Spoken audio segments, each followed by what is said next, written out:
ላይክ ሼር ሰብስክራይብ ላደረጋችሁ ሁሉ ልባዊ ምስጋና ይድረሳችሁ። እነዚህ የገልፍ ሀገራት ምታቋችሁ ታውቃላችሁ አብዛኞቻችሁ በረሃ ላይ ያሉ ናቸው። በነገራችን ላይ ኢራናውያን እነዚህን የገልፍ ሀገራት ለማጥፋት 10 ደቂቃ አይፈጅባትም። በጣም ጀነረስ ሆኖ ነው እስካሁን ያቆዩአቸው። በጣም ጀነረስ ሆኖ ነው እስካሁን ያቆዩአቸው።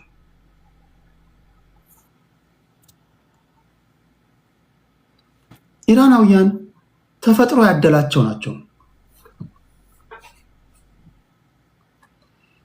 ከየትኛው የኢራን አካባቢ የገልፍ ሀገራትን መተው ወደ ፍርስራሽነት ማጥፋት ይችላሉ። በጣም የሚገርም ለቨሬጅ አላቸው። ሌላው ሪጂም ቼንጅ ለማምጣት በአየር ድብደባ ብቻ ዓለም ከተፈጠረ ጀምሮ ሪጂም ቼንጅ መጥቶ አያውቅም። ስለዚህ በአየር ድብደባ ከደበደብክ በኋላ ምንድነው የነሱ ፖይንታቸው? የዲካፕቴሽን ወይም ደግሞ ዋና ዋና ሊደሮቻቸውን ከገደሉ በኋላ ሌላው ሰውነቱ ይወድቃል የሚል ትንታኔ የነበራቸው። ካሚኒ አያቶላን ገደሉ፣ ቃሲም ሱሌማኒን ገደሉ፣ አሉ የተባሉ ጀነራሎችን ገደሉ። ኢራኖች ወደቁ። ሁለተኛ መሪው ሲመታ መንጋው ይበተናል የሚል ትንታኔ ነው ያላቸው። ባደጉት ሀገራት አሁን በእኛ ሀገር ላይ ቢሆን ኦኬ፣ የጠቅላይ ሚኒስትሩ አንድ ነገር ቢሆን በቃ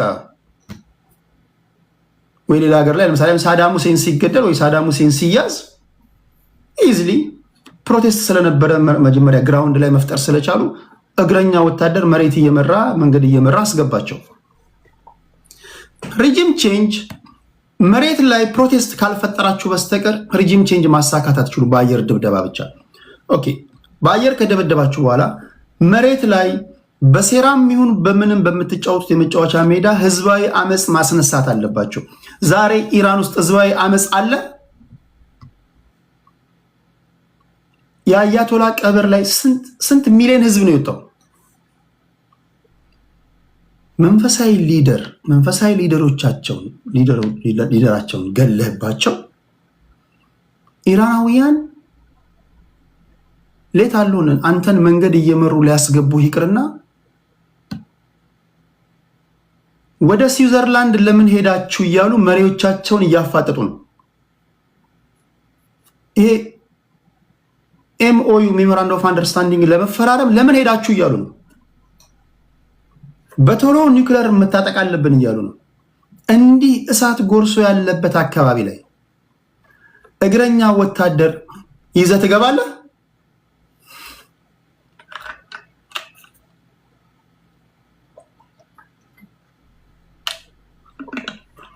እግረኛ ወታደር ይውላችሁ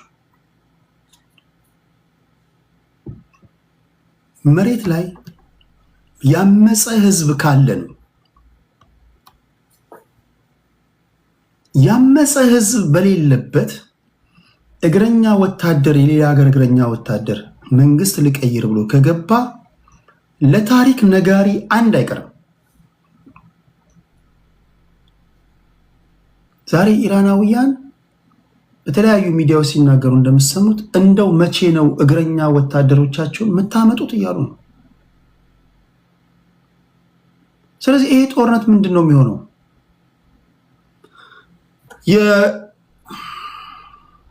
እዚህ ጋር ልገጣጥም። የኢራኑ ፎሬን ሚኒስተር አባስ አራክቺ ሲናገሩ ሰምታችሁ ከሆነ ዛሬ ዶናልድ ትራምፕ ስትሬት ኦፍ ሆርሙዝን እንቆጣጠራለን ከተቆጣጠርን በኋላ በዛ በኩል የሚተላለፉ እያንዳንዱ መርከብ 20% ታክስ እንጥላለን አሉ። እግዚአብሔር ያሳያችሁ። እነዚህ የገልፍ ሀገራት ለአሜሪካ ወታደራዊ ቤዝ ሰጥተው ወደ ኢራን የሚያስተኩሱ ምን ያህል ፉሊሽ መሆናቸው የምታውቁት። ጦርነቱ አጌንስት እነሱ ነው። ይሄ ጦርነት ራሳቸውን የሚያጠፋቸው ጦርነት ነው።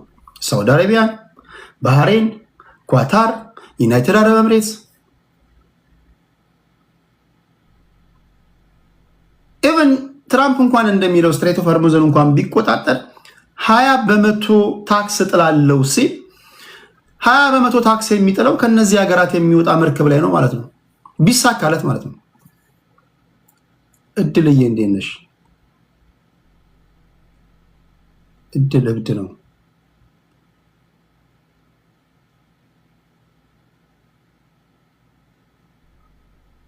ይሄ ጦርነት ማቆሚያ የሌለው ጦርነት ነው። ስትሬት ኦፍ ሆርሙዝ አሁን ተዘግቷል። የነዳጅ ዋጋ ጨምሯል። ቀጥሎ ይሄ ቀይ ባህር ይዘጋል። የመን የሁቱ ታጣቂዎች እንደምታውቁት ነው እዛ አካባቢ ላይ ይንቀሳቀሳሉ። ሰዎች ነዳጅ ላይ ብቻ ስለሚያተኩሩ ነው እንጂ በዛ አካባቢ ላይ ፈርቲላይዘር ይጓጓዛል። ማዳበሪያ ደግሞ አልተጓጓዘም ማለት ገበሬዎች ማረስ አይችሉም። በማደግ ላይ ያሉ ሀገሮች በተለይም ደግሞ ደሃ ሀገራት በእጅጉ የሚጎዱበት ጉዳይ ነው። ማዳበሪያ ካላገኙ ገበሬ አያርስም። ገበሬ ካላረሰ ደግሞ ምግብ የለም ማለት ነው። ማይ ፍሬንድ ይሄን ንግግር የምትሰማ በሙሉ እያንዳንድህ ለወገን ጸልይ። ይሄ አማራ፣ ኦሮሞ፣ ስልጤ፣ ትግሬ የምትልበት አይደለም። ትግራዋይ ምናምን የምትልበት አይደለም። አመዶ እየሰማችሁ ነው። የኛ ሀገር ብሔርተኞች ትልቁ ችግራቸው የዓለም አቀፍ ሁኔታን ከስንት አንዱ ካልሆነ በስተቀር አዩ ጠዋት አፉን ባልፋቀበት ወይም ደግሞ አፉን ሳይቅመጦመጥ ይመጣል። አማራ ምናምን ይላል፣ ኦሮሞ፣ ትግራይ ይላል። ማይ ፍሬንድ እጅግ የዓለም ነባራዊ ሁኔታ ወደ ኒውክሌር ጦርነት ልንገባ ነው። ኢትስ ኦኬ። ሀገር ሰላም ሲሆን ትላለህ። የት ሄድብሃል? 1 2 3 ድምፅ ይሰማል። የት ሄድብሃል? አመድ ወደ ትሞቱ ነው። ወደ ኒውክሌር ጦርነት ዓለም የምትገባ ከሆነ አሁን አንዳንዱ በህይወቱ ተስፋ የሌለው ሰው ባለቅን ይላል። እኔ ኮመንትን አይቼ እንዴት ያለ ኑሮ እየገፋ እንዳለ ልገምት እችላለሁ። ባለቅን ምናምን ካልክ ማይ ፍሬንድ አንተ ተስፋ ያጣ ሰው ነው ማለት ነው። ተስፋ ያላቸው ሰዎች እንዲያሉ ትንሽ በህይወታቸው ተስፋ ሰጪ እንቅስቃሴ ውስጥ ያሉ ሰዎች ያሰጋቸዋል ይሄ ነገር። ያ ወይኔ ቢዝነስ እንዴት ሊሆን ነው? እቅዴ ምን ሊሆን ነው? ልጆቼን እንዴት ላደርግ ነው? ምናምን ይላል። ተስፋ ያለው ሰው እንዲህ ነው። እነዚህ ተስፋ የሌላቸውስ? ተስፋ የሌላቸው ሰዎች ብዙ ጊዜ አየሩን ይዙታል። ተስፋ የሌላቸው ሰዎች ምድር ዛሬ ድብልቅልቋ አይወጣ ደስ ይላቸዋል። ደሬ ቴንኪው ደሬ፣ የዘውትር አድማጫችን ቴንኪው ደሬ። ልክ ነኝ። እስኪ ይዋቸው ተስፋ ያላቸው በህይወታቸው ተስፋ ያላቸው ሰዎች የሚተነትኑትን ትንታኔና በግል ህይወታቸው ተስፋ የቆረጡ ሰዎች የሚተነትኑትን ትንታኔ ስሙ። ኢቨን የብሔር ፖለቲካ ውስጥ እንኳን ሆነው ከአንደበታቸው የሚወጣውን ንግግር እስኪ ስሙ። እኔ እንደዛ ነው ማያቸው። ኢቨን የብሔር ፖለቲካ ውስጥ ሆነው እነዚህ በግል ህይወት እኔ በግል ነው ማየው። እሱ ማታለሉን ይኸው አማራ እንደ ኦሮሞ እንደ ስልጤ እንደ ትግራይ ምናምን የምትለው እኔ በግል ነው ማያቸው። እንደዛ እንኳን ሆነ በግል የምተነትኑትን ትንታኔ አይቼ በግል ህይወት ተስፋ የቆረጥ ሰውና ተስፋ ያለ ሰው መሆን ልነግር ይችላል። አም ሶሪ ያ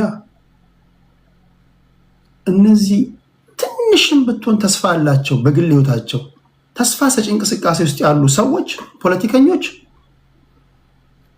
ለአንደበቶቻቸው ለሚናገሩት ንግግር በጣም የተመጠነ ጥንቃቄ ለሌላው ያስባሉ።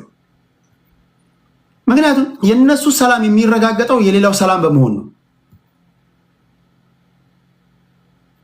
የሰዎችን ጉዳት ምናምን ይናገራሉ እንጂ ወደ ከፋ እልቂቱ ሰዎች እንዳይገቡ ጥንቃቄ ያደርጋሉ።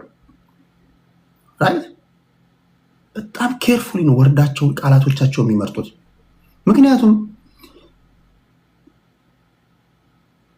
የሚፈጥሩት ንግግር የሚናገሩት ንግግር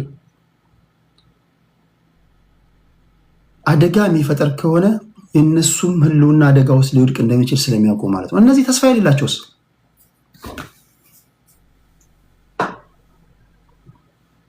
እንደዛ ነው ማየት ያለባቸው። ስለዚህ የዓለም ነባራዊ ሁኔታ እጅግ አሳሳቢ ደረጃ ላይ እየደረሰ ነው። የመካከለኛው ምስራቅ ጦርነት ብቻ አይደለም።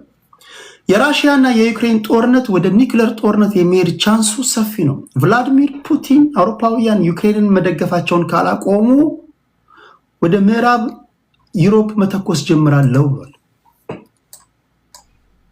አሁን ራሽያ ምንም ፓኒክ ያላደረጉት ቢኮዝ እያሸነፉ ስለሆነ ነው። ራሽያዎች እነዚህ ኔቶና ምዕራባውያን እነዚህ ዝም ብለው ዩክሬንን በመደገፍ ሰበብ ራሽያን ማጥቃት ከጀመሩና እንደሚሉት ራሽያውያን እየተሸነፉ ከሆነ ቀጥታ ወደ ኒውክሌር ጦርነት ነው ዓለማችን የሚገባ። ቢኮዝ ስቴት ዴስፕሬት ሲሆን ወይም ስቴት ቢከምስ ዴስፕሬት ነው ምን አይነት አክሽን እንደሚወስዱ አታውቅም። በተለይ ኒውክለር ካላቸው ሀገራት ጋር አሁን በተለይ ዓለም እየተጫወተች ያለችው በኒውክለር ጦርነት ነው። ኒውክለር ደግሞ በኒውክለር መሳሪያ ነው። ኒውክለር ደግሞ መታኮስ ተጀመረ ማለት እኔም አንተም አንተርፍም፣ እንተርፋለን። ዓለም ከዚህ ቀደሙ እንደ መጀመሪያ ዓለም ጦርነት እንደ ሁለተኛ ዓለም ጦርነት በክላሽንኮቭ መሳሪያ አይደለም የምትታኮሰው፣ በኒውክለር ጦርነት ነው የምትታኮሰው። ስለዚህ ይሄ የመካከለኛ ምስራቅ ጦርነት አዎ ብለዋል ኢራናውያን፣ ስትሬት ኦፍ ሆርሙዝን የሚቆጣጠር ያሸንፋል ብለዋል። ትችላለህ፣ የምናየው ይሆናል። ስትሬት ኦፍ ሆርሙዝ ከተቆጣጠራችሁ አሸንፋችኋል ብለዋል። ጀግና ከሆናችሁ ሜዳውም ይሄው ፈረሱም ይሄው። ቢያንስ ጭላንጭልም ብትሆን ተስፋ እንዳለው ሰው እችንም ንግግር ቢሆን በአማርኛ የተናገርኳትን አስተርጉሙ ሊሰሙ ይችላሉ በሚል በለው አልልም። ደግሞ የኔን ሰምተው ደግሞ እንዳይጋጋሉ ቢያንስ ጭላንጭል ተስፋ ያለኝ ስለሆንኩኝ ፕሊዝ አትታቆሱ ማለት ነው። ዳር ቁም ነገር ይሄ ጦርነት አደገኛ ጦርነት ነው።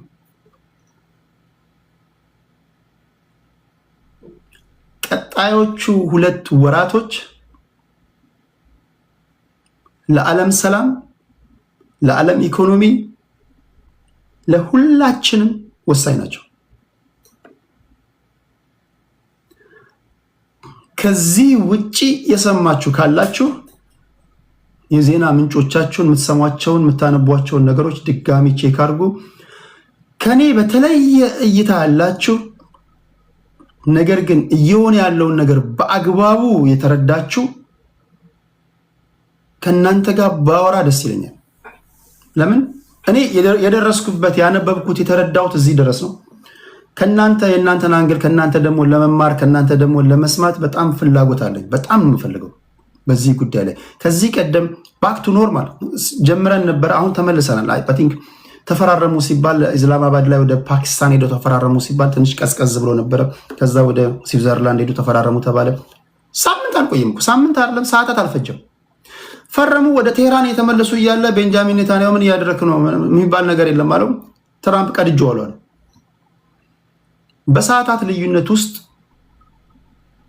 ያ ሁሉ ስምምነት ወደ ባዶነት ተቀይሯል። ከዚህ በኋላ ምን ሊሆን ይችላል? የዓለም ነባራዊ ሁኔታ ወዴት ሊሄድ ይችላል? ነገ በሚኖረን ቆይታ እኔ መቼስ ዓለም በእንደዚህ አይነት ሁኔታ ላይ እያለች እዚህ ጋር አምጥቼ አንተን ፋኖ ኦነግ ምናምን ብል ሰይጣን ራሱ ይስቅብኛል። አይ ቲንክ የብሔር ፖለቲካ ታወያያለ ብላችሁ እንደማጠብቁ ተስፋ አደርጋለሁ። ብሔርተኞች ራሳችሁ ይህን በንቃት ማየት ያለባችሁ። ስለዚህ በዚህ ጉዳይ ላይ አይ ቲንክ የዓለም አቀፍ ፖለቲካ መተንተን የሚፈልጉ ሰዎች አሉ። ነገ በሰፊው እንገናኛለን። 4 ሆነን አንብቡ፣ አድምጡ።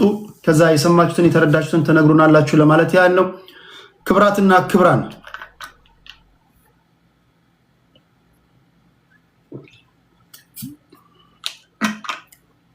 ጀነራል ሞተ ይለኛል እዚህ ጋር አንድ አድማጬ። የምን ጀነራል ነው የሞተው?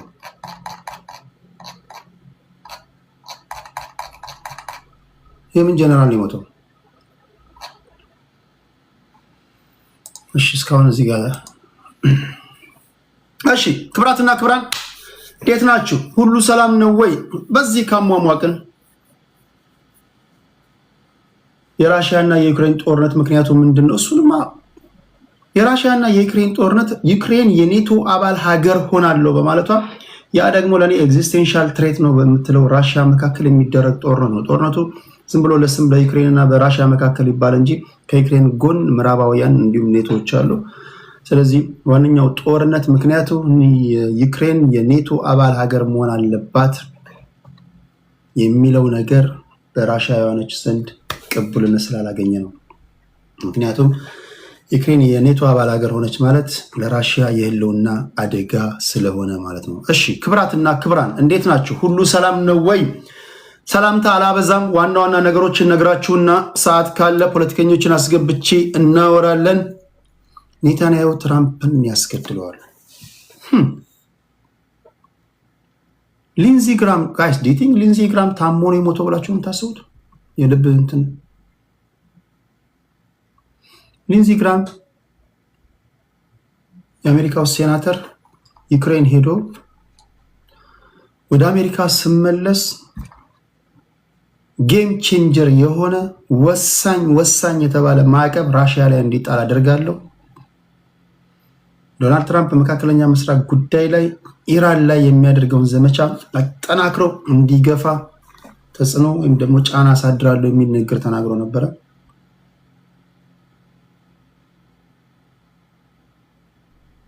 ማ ሊሆን ይችላል፣ ታሞም ሊሆን ይችላል። አይ ዶንት ኖ። ግን ሁሉም ነገር ለኮንስፓይረሲ ክፍት ስለሆነ እኔን ብትጠይቁኝ አይመስለኝም። ሊንዚ ግራም የጎበኘው የድሮን ማምረቻም በቦታው የለም። ምክንያቱም ራሻውያን በነገራችን ላይ ፎቶ አይተው ያላችሁበትን ሎኬሽን ወዲያው ትሬስ የማድረግ አቅም አላቸው። አይ ዶንት ኖ። አንዳንዶች እዛው ዩክሬን ውስጥ ነው የተመታው አስክሬኑ ነው የመጣ ይላሉ።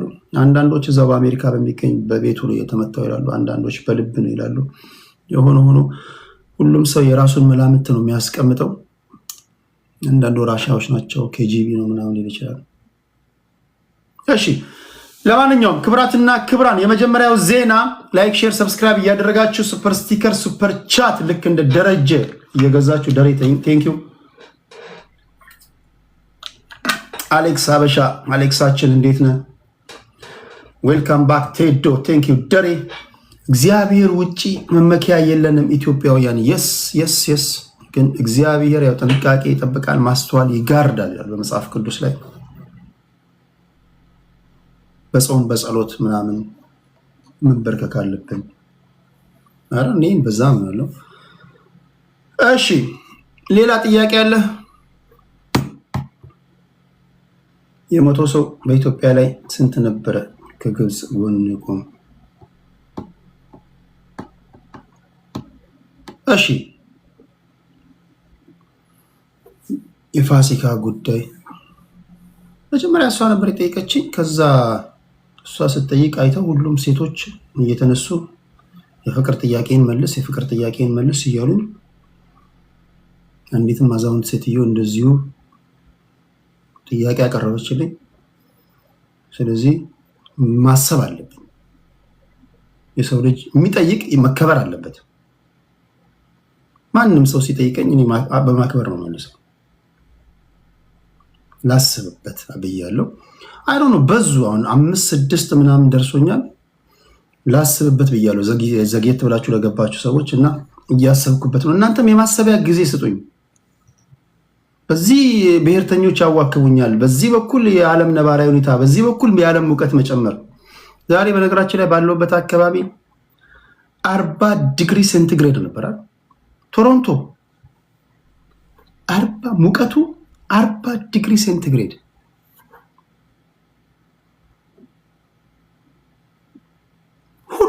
ሙቀቱ ታውቃላችሁ። ሙቀት ደግሞ ሲኖር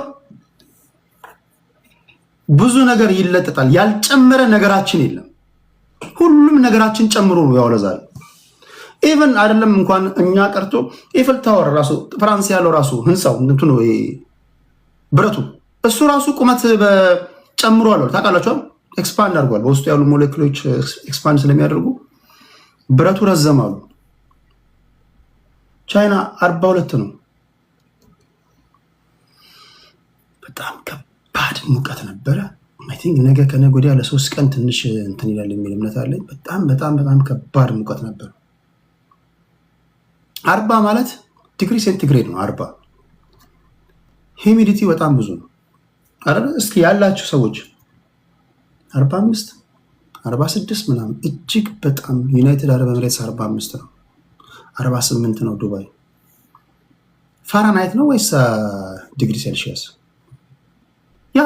ያ ቶሮንቶ ያሉትን ጠይቋቸው። በጣም ከባድ ሙቀት ነበር ዛሬ። ዋርኒንግ ሁላ ነበር። ዋርኒንግ ሁላ። እጅ ይረዝማል፣ እግር ይረዝማል። ልብ አላላችሁ ማለት ሽንት መሽኛ ይረዝማል። አንዱ እንደውም በተፈጥሮ ትንሽ የሽንት መሽኛ ያለው ሰውዬ በሙቀት ጨምሮበት አሉ አቤቱ በዚሁ ቢቀርልኝ ብሏል አሉ። ይመለሳል። ቅዝቃዜው ሲመጣ ይኮማተራል። አይዞህ ሁሉ ነገርን ይለጥጠዋል። ለንደን 15 ተመስገን። ኦኬ እሺ፣ የመጀመሪያው ዜና ክብራትና ክብራን ታፕታፕ እያደረጋችሁ እዚህ ያላችሁ ኮፒ ሊንክ ሼር እያደረጋችሁ የኃይል ስርቆትን በተመለከተ ኢትዮጵያ ውስጥ ጥቆማ የምትሰጡ ሰዎች መንግስት የሚጥለውን ቅጣት 25% ታገኛላችሁ ይላል። ምን ማለት ነው? መንግስት በተለይ ከፍተኛ ተቋማቶች፣ ከፍተኛ ካምፓኒዎች ሲያጭበረብሩ ካያችሁና ወንጀለኛ መሆናቸው ተረጋግጦ ሌትስ ሴይ 1 ሚሊዮን ብር ቅጣት ቢጣልባቸው የ1 ሚሊዮን 25% ስንት ነው? 250 ሺህ ብር ታገኛላችሁ ማለት ነው። ዜናው እንዲህ ይላል። የኃይል ስርቆትን በተመለከተ ጥቆማ ለሚሰጥ ከተጣለው ቅጣት የ25% ኮሚሽን እንደሚያገኝ ተነግሯል። በሀገሪቱ የተለያዩ አካባቢዎች የሚፈጸሙ የኤሌክትሪክ ኃይል ስርቆትን ለመግታትና በመሰረተ ልማት ላይ የሚደርሱ ጉዳቶችን ለመከላከል የተቀናጀ ቁጥጥር ስራ የተከናወነ ነው ይላል መንግስት። በተለይ የኃይል ስርቆት ዘረፋ ኢትዮጵያ ውስጥ በስቷል። ይህ ኤሌክትሪክ ገመድ የሚዘርፉ በጣም ብዙ ናቸው። እነዚህን መጠቆም አለባችሁ። ለ25% ብላችሁ ሳይሆን ለራሳችሁ ብላችሁ የሀገር ሀብት ነው የሚወድመው። በመሰረተ ልማት ላይ የሚደርሱ ጉዳቶችን ለመከላከል የተቀናጀ የቁጥጥር ስራ እየሰራን ነው። የአገልግሎቱ የሽያጭና የደንበኛ አገልግሎት ዳይሬክተር አቶ ይሄይስ ስዩም የኃይል ስርቆቱ በዋናነት የኤሌክትሪክ ቆጣሪዎችን በትክክል እንዳይቆጥሩ በማድረግ ወይም መስመር ወደ ቆጣሪው ከመግባቱ በፊት በቀጥታ በመጥለፍ ወደ መኖሪያ ቤቶችና የኢንዱስትሪ ማሽኖች በመውሰድ እንደሚፈጸም ተናግረዋል።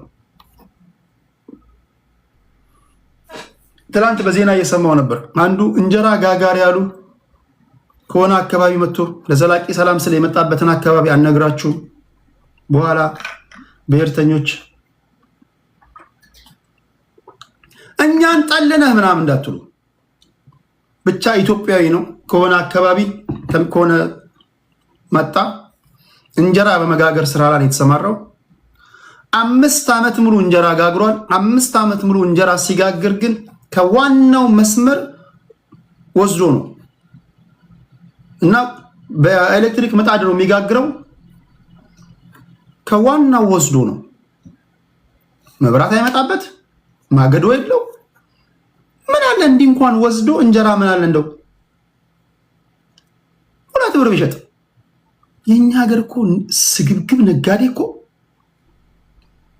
ሶሪ እኛ ሀገር ያላችሁ ነጋዴዎች አብዛኞቻቸው ስግብግብ ናቸው። በነገራችን ላይ ክብራትና ክብራን እንኳን ደስ አላችሁ። በቅርብ ጊዜ ውስጥ ለእናንተ ማስታወቃችሁ አንድ ማስታወቂያ ይኖራል። የራሴ የስራ ውጤት ማለት ነው። የራሴ የስራ ውጤት ከቤተሰብ ጋር የምናደርገው ነገር ይኖራል። የኑሯችሁን ሁኔታ ከግምት ያስገባ በተመጣጣኝ ሁኔታ የምናቀርበው ነገር ነው። በትዕግስት ጠብቁኝ። ሌላው ከዚህ ጋር በተያያዘ ቶሮንቶ ካናዳ ውስጥ ያላችሁ ድራይቪንግ ላይሰንስ የሌላችሁ ቴዲ ሐዋሳን ኮንታክት አድርጉት። ከኦል ስታር ጋር በመተባበር ደረጃችሁን የጠበቃችሁ አሽከርካሪዎች እንድትሆኑ እናደርጋችኋለን። ፓኬጅ ለምትፈልጉ ኢንክላስ ትሬኒንግ እንሰጣችኋለን። ኦንላይን ላይ ነው የምትማሩት። እሱን ከጨረሳችሁ በኋላ ኢንካር ትሬኒንግ ትወስዳላችሁ፣ ትፈተናላችሁ፣ ድራይቪንግ ላይሰንሳችሁን ታገኛላችሁ። ነገሮች እየጠነከሩ ነው። አይ ኦንላይን ክላሱ ይቅርብን ትምህርቱን ብቻ እንማራለን ካላችሁ እሱን እናደርጋለን። በ647-687-3534 ላይ ደውላችሁ የምትፈልጉትን ነገር ሄይ ቴዲ ሄሎ ምናምን ብላችሁ የምትፈልጉትን ነገር ጠይቁን።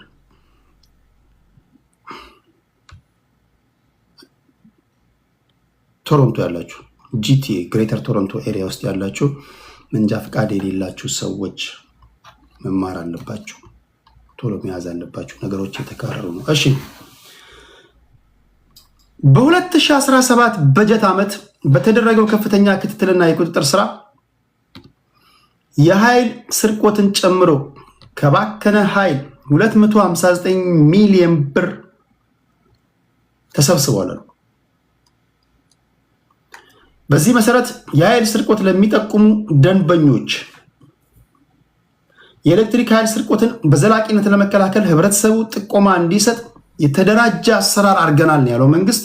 በዚህ መሰረት ይህንን ለምትጠቁሙ ሰዎች አሁን የነገርኳችሁን አይነት ቆጣሪ እንዳይቆጥር የሚያደርጉ ከዋናው መስመር የሚጠልፉ ኬብል የሚቆርጡ ምናምን ለመንግስት ጠቁሙ። በአንድ ድንጋይ ሁለት ሶስት ወፍ ነው የምትገሉት። አንደኛ የሀገር ሀብትን ከማባከን ከብክነት ትታደጋላችሁ። ሁለተኛ ሀገራዊ ግዴታችሁን ትለማመዳላችሁ፣ ትወጣላችሁ። ሶስተኛ ገንዘብ ታገኛላችሁ። ጥያቄው 25% ምን ያህል ነው? ለምሳሌ የሚጣልባቸው ቅጣት ስንት ሊሆን ይችላል የሚል ጥያቄ ካነሳችሁ ብዙ ጊዜ እንደዚህ አይነት ቅጣት የሚጣልባቸው ሰዎች ሚኒመም የሚጣልባቸው 1 ሚሊዮን ነው። ከዛ በላይ ነው ብዙ ጊዜ የሚጣልባቸው። ለአብነትም አንድ ከፍተኛ ኢንዱስትሪ በፈጸመው የቴክኒክ ስርቆት ኢንዱስትሪዎችን እያንዳንዶቻችሁ ኢትዮጵያ ውስጥ ያላችሁ ወጣቶች በተለይ ሄዱና ቼክ አድርጓቸው። 1 ሚሊዮን ብር ቅጣት ቢቀጣ ይህንን ብትጠቁሙ 250,000 ብር የገንዘብ ማበረታቻ ታገኛላችሁ ተብላችኋል። ስለዚህ ኤሌክትሪክ ኔትወርክ መሰረተ ልማት የጋራ ሀብት በመሆኑ የኃይል ስርቆት የሚፈጽሙ አካላት በጋራ የማጋለጥ ኃላፊነት ይኖራችሁ ይገባል፣ ተባበሩን ብለዋል። ይህንን እንግዲህ አድርሻለሁ። ክብራትና ክብራን ላይክ፣ ሼር፣ ሰብስክራይብ እያደረጋችሁ ሌላው ከወንጀል ጋር በተያያዘ የዚህ ልጅ ጉዳይ ይሄ የምታዩት ልጅ ፒንክ ነው የለበሰው። እዚህ ቲክቶክ ላይ ያላችሁ ጂንስ ነው ያደረገው። የሰራው ነገር ያሳዝናልም ያሳፍራልም ያስቃልም።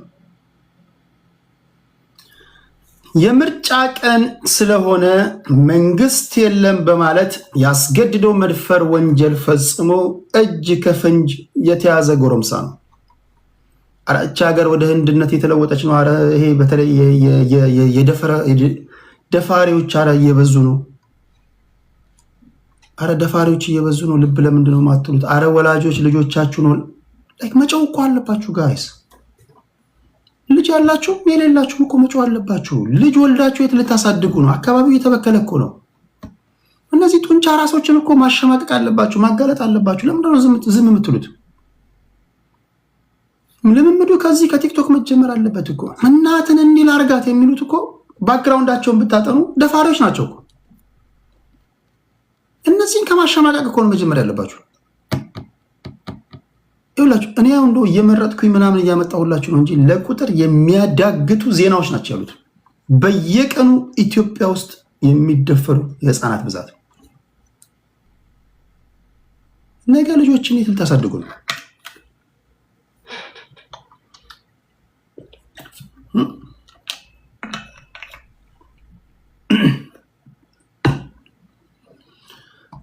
ስሙ አቶ አክሊሉ አለማየሁ ይባላል። ይህ ግለሰብ በአሪ ዞን በደቡብ አሪ ወረዳ ሲዶ ቀበሌ ልዩ ስሙ ደብተር ተብሎ በሚጠራው አካባቢ እድሜዋ 15 ዓመት የሚሆናትን ታዳጊ ሰኞ ግንቦት 24 ቀን 2018 ዓ.ም ከረፋዱ 4 ሰዓት ሲል ጠብቆ ደፈራት ነው የተባለው። ተከሳሹ 7ኛው ሀገራዊ ጠቅላላ ምርጫ በሚካሄድበት ዕለት ተበዳይን መንገድ ላይ ጠብቋት ዛሬ የምርጫ ቀን ስለሆነ መንግስትም የለም በማለት አንድ ጊዜ ወገቧ ላይና አንድ ጊዜ ትከሻዋ ላይ በመምታት ራሷን ከሳተች በኋላ እዛው በተኛችበት ነው አስገድዶ የደፈራት ተብሏል።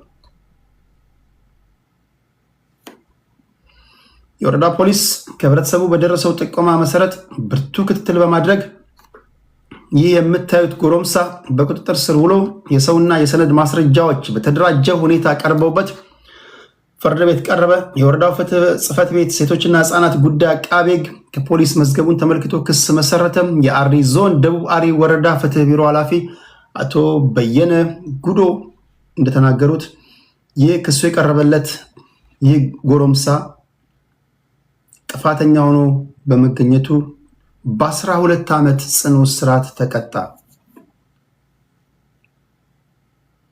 12 ዓመት አረ ሴት ለሚደፍሩ፣ አረ ህፃናት ለሚደፍሩ እነዚህ ሰዎች አረ ጠንከር ያለ ቅጣት ያስፈልጋል። እና ከ12 ዓመት በኋላ ድጋሚ ይወጣል እኮ ማለት ነው። ከዛ ከማህበረሰቡ ጋር ታርሟል ተብሎ ይቀላቀላል ማለት ነው። 12 ዓመት በጣም ትንሽ ነው። ክብራትና ክብራን፣ ሌላው ሁላችሁም ትኩረት ልሰጡት የሚገባ ጉዳይ የዚህ እንስሳ ጉዳይ ነው። የኢትዮጵያ የተፈጥሮ ኩራት የሆነውን ዋልያን ለመታደግ ሁላችሁም አቅማችሁ የፈቀደውን ርብርብ አድርጉ ተብላችኋል። የሚመለከታቸው አካላት ርብርብ ሊያደርጉ ይገባል። ይህ የምትመለከቱት የኢትዮጵያ ብርቅዬና የተፈጥሮ ምልክት የሆነው ዋልያ አይቤክስ የህልውና አደጋ ውስጥ ገብቷል። ኢትዮጵያ ብቻ ሳይሆን ለዓለም የተፈጥሮ ቅርስ ጥበቃ ትልቅ ስጋት ሆኗል። የዚህ ዋልያ ኢንደሚክ አኒማል ወይም ደግሞ ዝርያቸው በመጥፋት ላይ ከሚገኙ እንስሶች መካከል ይህ ነው። ይሄንን ነው ለመረባረብ እንግዲህ በመረባረብ ማዳን አለብን የሚባለው። ይህን ብርቅዬ ፍጥረት ከጥፋት ለመታደግ የአካባቢው መስተዳድርና ማህበረሰብ፣ አጋር ድርጅቶች፣ የምርምርና የሃይማኖት ተቋማትን ጨምሮ ሁሉም ባለድርሻ አካላት የተቀናጀና የተጠናከረ ርብርብ ማድረግ አለባቸው ተብሏል። በሰሜን ተራራ ነው የሚገኘው። በዛ በ1978 ዓ.ም በዩኔስኮ የዓለም ቅርስ ዝርዝር ውስጥ የተመዘገበ ወይም ከተመዘገቡ የመጀመሪያዎቹ ቅርሶች መካከል አንዱ ነው። በ2016-17 የበጀት ዓመት የኢትዮጵያ የዱር እንስሳ ጥበቃ ባለስልጣን ሰሜን ተራራዎች ብሔራዊ ፓርክ እና ከአፍሪካ ዋይልድ ላይፍ ፋውንዴሽን የተውጣጡ የጥናትና ምርምር ባለሙያዎች ተባብረው ባካሄዱት ጥናት ይሄ እጅግ አሳሳቢ ላይ ደርሷል ተብሏል። አሳሳቢ ሁኔታ ላይ ደርሷል ተብሏል። እንግዲህ አሳሳቢ ሁኔታ ላይ ደርሷል ከተባለ በጣም በጣት የሚቆጠሩ ናቸው የቀሩን ማለት ነው። ጥናትም ሌላ ጥናት ከተጠና በኋላ ውጤቱ ከሰሜኑ ጦርነት ጋር ተያይዞ በዋልያ ህልውና ላይ የደረሱ አሉታዊ ተጽዕኖዎች እንዳሉ ተደርሶበታል። የመኖሪያ ቦታ መራቆትን፣ ህገወጥ አደንንና ሌሎች ሰው ሰራሽ ችግሮችን ለይቶ አሳይቷል። ይህ ጥናት መነሻ በማድረግ ዓለም አቀፍ የተፈጥሮ ጥበቃ ህብረት ወይም ደግሞ በዚህ በዱር እንስሳት ላይ በትኩረት ሰጥቶ የሚሰሩ ተቋማቶች የዋልያ አይቤክስን ከነበረበት አደጋ እንዲታደጉት በእጅጉ አሳሳቢ ሁኔታ ላይ ስላለ ከዛ እንዲያወጡ ጥሪ ቀርቧል። እናንተም እዚህ አካባቢ ላይ ያላችሁ ፕሊስ ዋልያ አይቤክስን ከጥፋት እንታደግ ለማለት ያህል ነው። ዋልያ የኢትዮጵያ ብሔራዊ ቡድን ቅጽል ስም ነው። እንደምታውቁት አንዳንድ ሰው ከሀገር ወጥቼ አላውቅም የሚለውን ለመናገር ሲፈልግ እኔ ከሀገር ወጥቼ አላውቅም ልክ እንደ ዋልያ ይላል። ዋልያን ከጥፋት እንታደግ ፕሊስ። አንዳንዶቻችሁ አርዳችሁ እየበላችሁ ነው። አንዳንዶቻችሁ በጦርነት ምክንያት ነው። አንዳንዶቻችሁ ዲፎረስቴሽንም አለ። እንደዚህ ዛፎች መቆረጥ ምናምን የመኖሪያ ቤታዎቻቸውን በማራቆቱ ነው ለዚህ የዳረጋቸው። ሌላው በኢትዮጵያ እየሰሩ ያሉ አብዛኞቹ የሂሳብ ባለሙያዎች ፕሮፌሽናሎች አይደሉም የሚል ደግሞ ጥናት ወጥቷል። አካውንታንቶች አላችሁ እዚህ ውስጥ አካውንታንት በእርግጠኝነት ከ10 ኢትዮጵያዊ 3ቱ አካውንታንት ነው። 7ቱም ሂሳብ ይሰራል። ወጪውን ምናምን ዝም ብሎ ያሰላል ምናምን ገቢ ቀሪው ምናምን ይደምራል። አካውንታንቶች አላችሁ? አካውንቲንግ ተማሪዎች አካውንቲንግ የላችሁ? አላችሁ?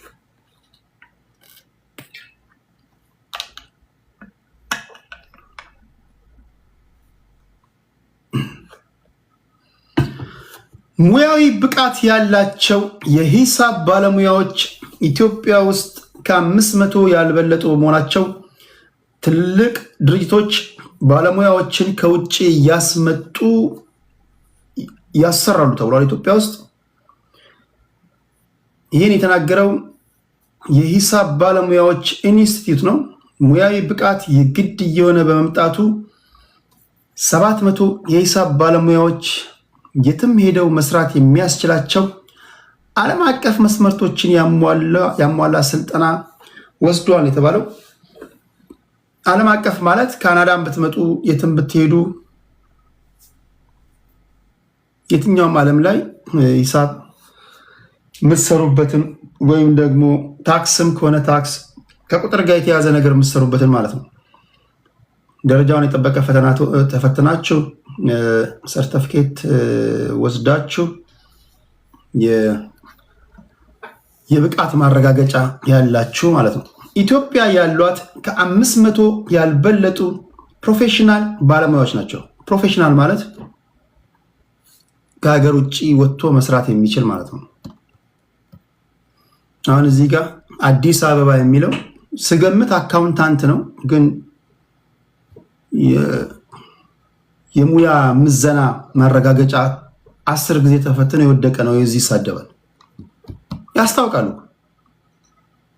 ያው አካውንታንት ነው፣ ግን ተፈትኖ ወደቀ ነው። እሺ ኢትዮጵያ ያሏት 500 ያልበለጡ ናቸው ፕሮፌሽናል አካውንታንቶች ነው የሚባለው። ጎረቤት ሀገር ኬንያ 60 ሺህ አላት። ጎረቤት ሀገር ኬንያ 60 ሺህ አላት። እግዚአብሔር ያሳያችሁ። እኛ ከ500 ያልበለጡ ነው ያሉት። ኢኮኖሚው የሰፋና በሙያ የተረጋገጠ ብቃት ያላቸው የሂሳብ ባለሙያዎችን የሚፈልግበት ጊዜ ላይ ደርሰናል።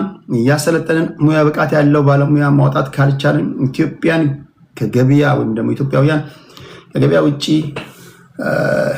ይሆናሉ። እንዲሁም ደግሞ ኢትዮጵያ የሚያስፈልጓት ባለሙያዎች በሙሉ ከውጭ እንዲመጡ ይሆናል ማለት ነው። ስለዚህ የሙያ ምዘና ብቃታችሁን እንድታረጋግጡ ይሁን። ይህን የሙያ ችግር ለመቅረፍ ሲባል በመንግስት ሀሳብ አመንጭነትና ድጋፍ የዛሬ ዓመት በአዋጅ የተቋቋመው የኢትዮጵያ የተመሰከረላቸው የሂሳብ ባለሙያዎች ኢንስቲትዩት አለ። ዋና ተግባሩ የሂሳብ ባለሙያዎችን በማሰልጠን ሙያዊ ብቃት እንዲኖራቸው ማድረግ እንደሆነ ተነግሯል። ስለዚህ ይህን አረጋግጡ፣ ይህን ተፈተኑና ፕሮፌሽናል አካውንታንት ሆኑ። ኢትዮጵያ ያሏት 500 ፕሮፌሽናል አካውንታንቶች ናቸው፣ ከ500 ያልበለጡ ናቸው ተብሏል። እናንተም እንደ ሜካኒማል ፕሮፌሽናል ኢትዮጵያውያን አካውንታንቶች ዝርያቸው የተመናመነ ነው ማለት ነው። ይሄ ዜና በጣም አንጀት የሚበላ የሚያስገርምም የሚያሳዝንም ነው። እቺ እጇ ላይ የፖሊስ ሰንሰለት ገብቶባት የምታዩት ሴት እጇ ላይ የፖሊስ ሰንሰለት የገባበት ጉዳይ ያስገርማል። እኚህን እናት ገደለች። እኚህን ደርባባ እናት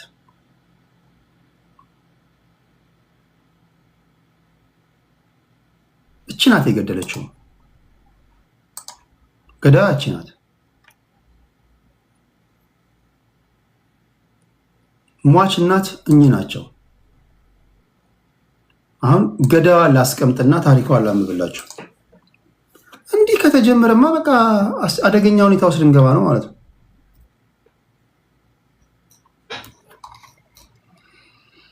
እቺ የምትለው አንድ ፍቅረኛ ነበራት። ይህ ፍቅረኛዋ አልጋ ላይ እስከ መውጣት የደረሰ ታሪክ ይኖራቸው አይኖራቸው፣ ቆይ መሀል ላይ ስደርስ ነው የምነግራቸው። አንዳንዱ ቶሎ ብሎ አርገው ይሆን ይላል። ቆይ ምን አስቸኮለ? ፍቅረኛሞች ናቸው ከተባለ የሰው ልጅ ከበላ ከጠጣ ወደ አልጋ ላይ መውጣቱ አይቀርም። ለማንኛውም ታሪኩን ልንገራችሁ። እኔን በመተው ሌላ ሴት ሊያገባ ነው በሚል በበቀል ተነስታ ነው የፍቅረኛዋን እናት የገደለችው። እቺ የምትመለከቷት ሴት የ35 ዓመት ዕድሜ ሲኖራት ስሟ መሰረት ወርቅነህ ይባላል።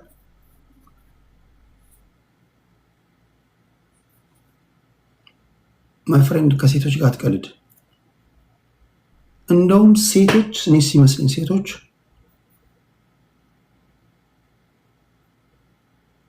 አይ ቲንክ እኛን ለማጥቃት ማለት ነው 0.0001% ጭንቅላታቸውን አልተጠቀሙም። ማይ ፍሬንድ 1%ን የተጠቀሙ ሰዓት አለቀለ። 1%ን የተጠቀሙ ሰዓት ገና 0.00 እኔ ሲመስለኝ ነው። አንተ ነካክተህ ትተዋለህ። እንደ ከዚህ ቀደሙ ነካክቶ መተው ላይኖር ነው ማለት ነው። በእናትህ እመጣብሃለሁ። እናት ግን ታሳዝናለች። ይህን በሲሪየስ ማየት አለብን። እቺ የ35 ዓመት ዕድሜ ያላት መሰረት ወርቅነህ ነዋሪነቷ በምዕራብ አርሲ ዞን ነገሌ አርሲ ከተማ ሲሆን ከዚህ ቀደም በነበራት ትዳር 2 ልጆች ብታፈራም በፍቺ ትዳሯ መፍረሱን የዞኑ ፖሊስ ዋና መምሪያ የወንጀል ምርመራ ዋና ክፍል ኃላፊ ምክትል ኮማንደር ከድር ጅቦ ይናገራሉ። በ2014 ዓመተ ምህረት መሰረት ልጆቿን የቀድሞ ባለቤቷ ጋር በማስቀመጥ በተለያየ የንግድ ስራ ላይ ተሰማርታ በነጌሌ አርሲ ከተማ 01 ቀበሌ መጃ ቂልጦ የተባለ አካባቢ ቤት ተከራይታ መኖር ጀመረች። በሂደት ጉተማ ሂርጶ ከተባለ በእድሜ ከርሷ ከሚያንስ ወጣት ጋር መግባባት ትጀምራለች። በ2014 የተጀመረው ይህ ትውውቅ ወደ ፍቅር ግንኙነት ተቀይሮ ለ4 ዓመት አብረው ይቆያሉ። በድንገት ግን ጉተማ ሌላ ልጅ ሊያገባና ሰርጉ በወላጆቹ ቤት እየተደገሰ መሆኑን ትሰማለች። የጉተማ ጓደኛ አለ፣ ዘመድ አለ። እዚህ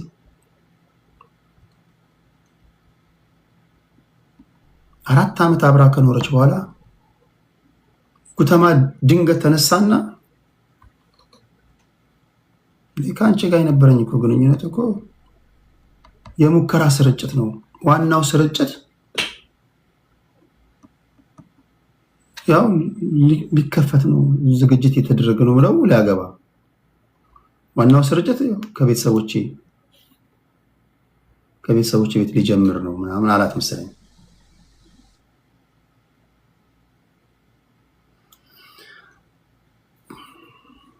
ይህን ሰምታ ክህደት ፈጽሞብኛል አለች። ስለዚህ ጉተማን ለመበቀል ማሰብ ጀመረች።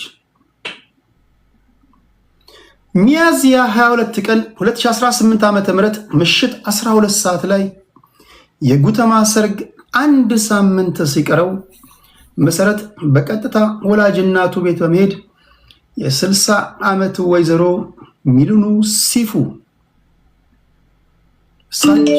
እሳቸውን አግኝታ በሰላማዊ መንገድ አናግራ ቡና ተፈልቶ እየጠጡ እያለ ወይዘሮዋ ለሰርጉ የሚሆን በርበሬ ያነሰኝ ብለው እንደ ወዳጅ ሲያናግሯት መሰረት ምን ችግር አለው እኔ ጋር 1 ኩንታል በርበሬ ያለ እንውሰድ ብላ ለቅዷ መንገድ እንዳመቻቸች በሰጠችው የእምነት ቃል ተረጋግጧል። ምሽት ላይ ታናሽ ወንድሟን በመጥራት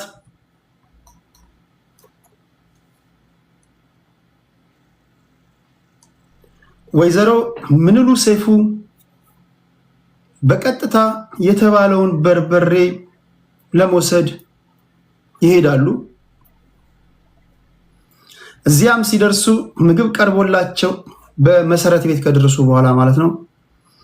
ምግብ ቀርቦላቸው ከበሉ በኋላ ልጆት እኮ እኔን አገባሻለሁ ብሎ 4 ዓመታት አብሮኝ ነበረ፣ ዛሬ ደግሞ ሌላ ሊያገባ ነው ስትላቸው እናት በርበሬውን ሲያወስዱ ተነስተው ሊወጡ ሲሉ ከኋላ ጭንቅላታቸውን በብረት ዘነዘና በመምታት ከጣለቻቸው በኋላ ደጋግማ በብረት ዘነዘናው በመምታት ሕይወታቸው እንዲያልፍ በማድረግ በር ዘግታ ተሰውራለች። ምሽት ላይ ያ ታናሽ ወንድሟን በመጥራት አስክሬኑን ተረባርበው 400 ሊትር የሚይዝ የውሃ ማከማቻ ውስጥ ይከቱታል። በነጋታው መሰረት አባቷን ኮንትሮባንድ ዕቃ እዚህ ውሃ ማከማቻ ውስጥ ስላስቀመጥን አንተ ቤት ጓሮ ተሸሽጎ ይቀመጥ ትላለች። ለዛም ደግሞ እንዲያመቻት ጋሪ ይዘና በማለት አባቷ ኮንትሮባንድ ነው የተባለውን አስክሬን ጭነው ከጓሮ ያስቀምጣሉ። በዚያን ዕለት ማታ መሰረት ከታናሽ ወንድሟ ጋር በመሆን ጓሮ ውስጥ በመቆፈር አስክሬኑን ይቀብራሉ። ሚያዝያ 29 ልጃቸውን የሚድሩት ወይዘሮ ድንገት መሰወራቸውን ተከትሎ በቤተሰብ ድንጋጤ ፈጥሮ ባለበት ሰዓት ከመሰረት ጋር ተያይዘው ከቤት መውጣታቸው ለልጃቸው ጉተማ ሂርጶ መረጃ ይደርሰውና ለፖሊስ ያመለክታል።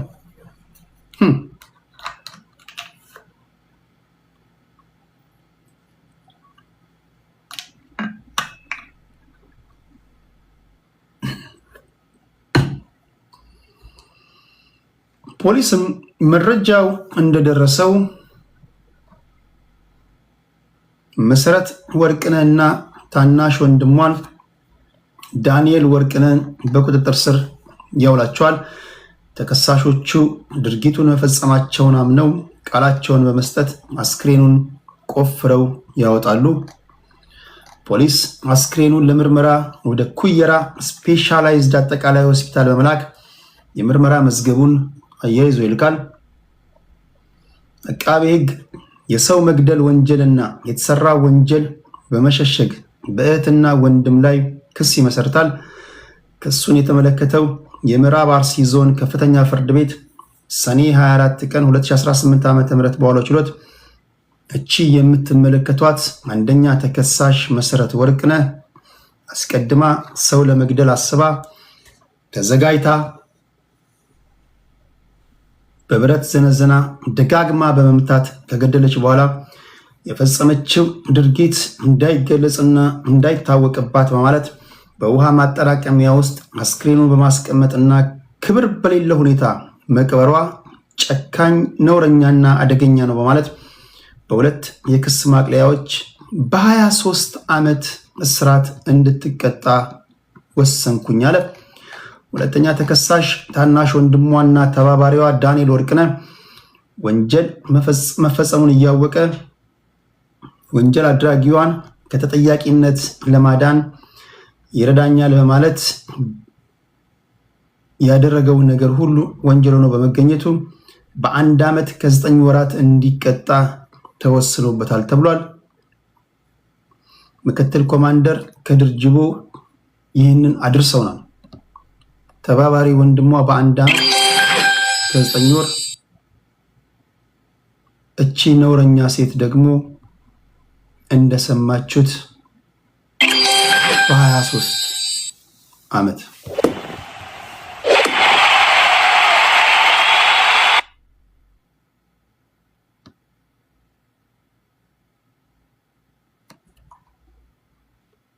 ፕሊዝ ይሄ በጣም የሚያሳዝን ነው። ሟች እናት እኚህ ናቸው።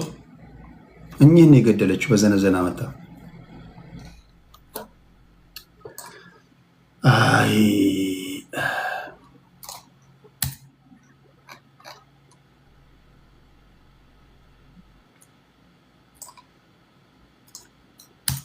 ሌላው የዚህ ሰውዬ ጉዳይ ነው።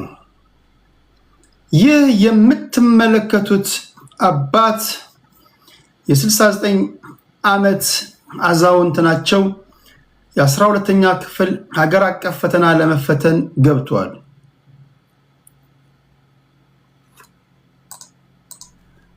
እኚህ ሰው በትምህርት ዓለም ውስጥ እድሜ ገደብ እንደሌለው በተግባር ያሳዩ ናቸው ተብሎ ተወድሰዋል። እኛ አዛውንት አባባ ወልደየስ አያና አሸቦ ዘንድሮ በሚሰጠው 4ኛ ዙር የ12ኛ ክፍል ሀገር አቀፍ 2ኛ ደረጃ መልቀቂያ ፈተና ላይ በመቀመጥ አዲስ ታሪክ አስመዝግበዋል።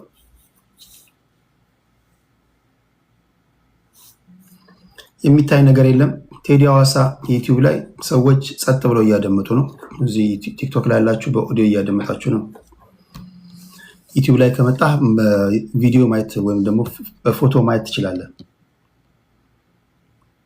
የሚገርም ነው ግን የ69 ዓመት አዛውንት 12ኛ ክፍል አገር አቀፍ ፈተና ላይ ለመፈተን የተቀመጡት።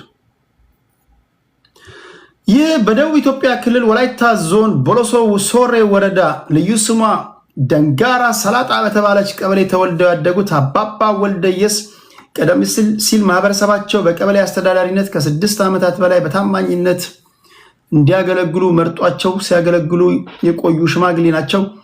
በደርግ ዘመን በትውልድ አካባቢያቸው እስከ 8ኛ ክፍል ድረስ ተምረው ቢያጠናቅቁም በወቅቱ በነበረው የትምህርት አደረጃጀት የአገዛዝ ስርዓትና የሁለተኛ ደረጃ ትምህርት ቤት በአቅራቢያቸው አለመኖር ምክንያት ትምህርታቸውን ለማቋረጥ ተገደው ነበር።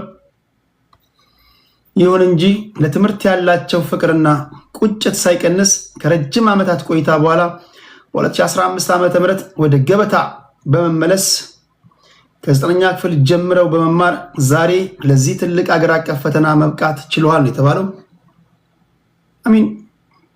አሁን እኛ አባት ክፍል ውስጥ በነበሩ ሰዓት አሁን ቢረብሹ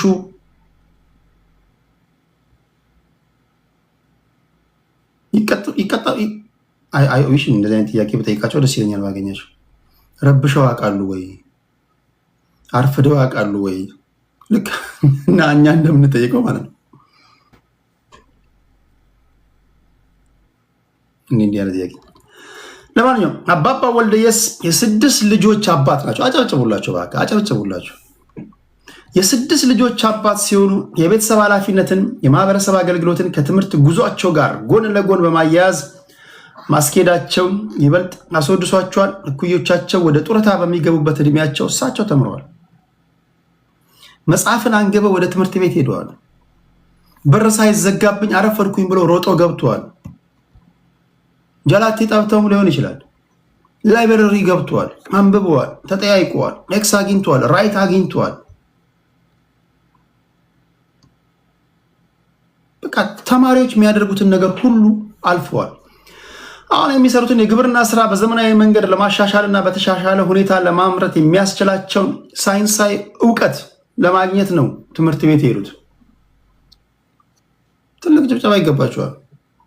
አሁን ነው እዚህ ጋር አሁን እስከ 12ኛ ክፍል ምን ያህል ሰዎች እንደተማሩ አላውቅም። ለማንኛውም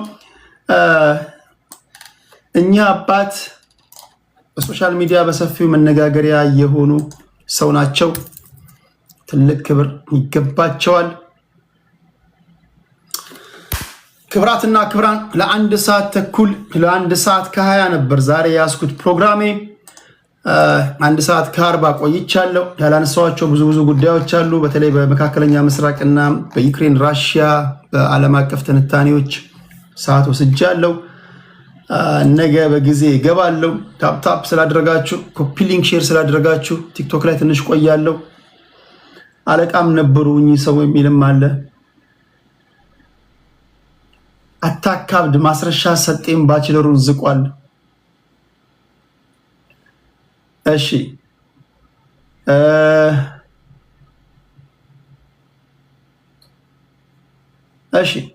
ላይክ ሼር ሰብስክራይብ ላደረጋችሁ ሁሉ ልባዊ ምስጋና ይድረሳችሁ። ስትወጡ የደውል ምልክቱን የተጫናችሁ ውጡ። ነገ ስገባ ላይቭ ኖቲፊኬሽን ወደ እናንተ እንዲመጣላችሁ ማለት ነው። ሱፐር ስቲከር ሱፐር ቻት ለገዛችሁ በሙሉ ደረጀ ከልብ ነው ማመሰግነው። የተለያዩ መረጃዎችን ወደ እናንተ አምጥቼላችኋለሁ። ፖለቲካዊ ነክ ጉዳዮችን ነገ ሳይሆን ከሰዓታት በኋላ ከእንግሊዝና ከአርጀንቲና ጨዋታ በኋላ ፕሊስ ጥቁሮች ፕሊስ፣ እኔ አፈርሶ ፕሊስ፣ አርጀንቲናን መደገፍ ነውር ነው። እኔ ኳስ ተጫውቼ ያደግኩ ልጅ ነኝ። ኳስና ዘረኝነት ምን አገናኘው አትበለኝ ፕሊስ። ኳስ ነው ብለው እነሱ ሜዳ ላይ ጥቁሮችን አከብሩ።